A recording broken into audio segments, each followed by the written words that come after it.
கொண்டக்கடலை மசாலா செய்கிறதுக்கு கொண்டக்கடலையை வந்துட்டு ஒரு 5 மணி நேரம் ஊற வச்சிடணும். இப்போ குக்கரில் வச்சு தேவைக்கேற்ப கல் உப்பு,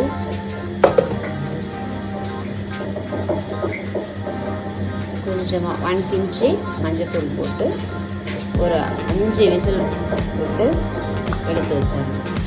இப்போ கொண்டக்கடலையை தாளிக்கிறதுக்கு ஒரு வானில் எண்ணெய் வச்சு கடுகு போட்டாச்சு. அடுத்து கருவேப்பிலை போடணும்.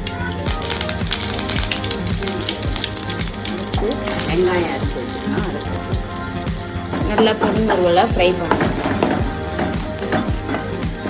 1 ஸ்பூன் இஞ்சி பூண்டு பேஸ்ட்டு, இஞ்சி பூண்டு சோப்பு நிறைய போடணும். 1 ஸ்பூனுக்கே கம்மியாக போட்டால் கூட ஓகே. வெங்கிடுச்சு. மஞ்சத்தூள், ஏற்ப மிளகாத்தூள்,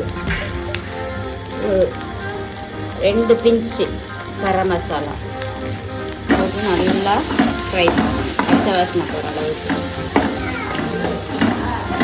வெள்ளை கொண்டக்கடலையை எடுத்து அதில் மிக்ஸ் பண்ணி சிம்மில் வச்சு ஒரு 10 நிமிஷம் அந்த காரம்லாம் இதில் சாறுற அளவுக்கு நம்ம கிளறி விட்டுக்கிட்டே இருக்கணும். நல்லா மிக்ஸ் பண்ணி விடணும். ஒரு 10 நிமிஷமாவது இருக்கணும். அப்போ தான் அதனுடைய காரம் உப்பு எல்லாமே உன்னோட ஒன்று மிக்ஸ் ஆகும். ஏற்கனவே வேக வைக்கும்போது நம்ம உப்பு போட்டோம். இப்போ ஒன்று பார்த்துட்டு உப்பு பத்தலைன்னா தூள் உப்பு போடணும். இப்போ ஓரளவுக்கு நல்லா சாந்துருச்சு. இப்போ லைட்டாக பெப்பர் தூள் சேர்க்கணும். நிறைய சேர்த்துறாதீங்க, லைட்டாக சேர்த்தா போதும். பெப்பர் தூள் நமக்கு லைட்டாக சேர்க்கும்போது இப்போ சீசன்லாம் மாறுது, மழை பெய்யுது, நமக்கு சளி பிடிச்சிருக்கும். இப்போ லைட்டாக எல்லாத்துலேயுமே கொஞ்சம் பெப்பர் தூள் சேர்க்கும்போது நமக்கு சளி பிடிக்காமல் அது பாதுகாத்துக்கும்.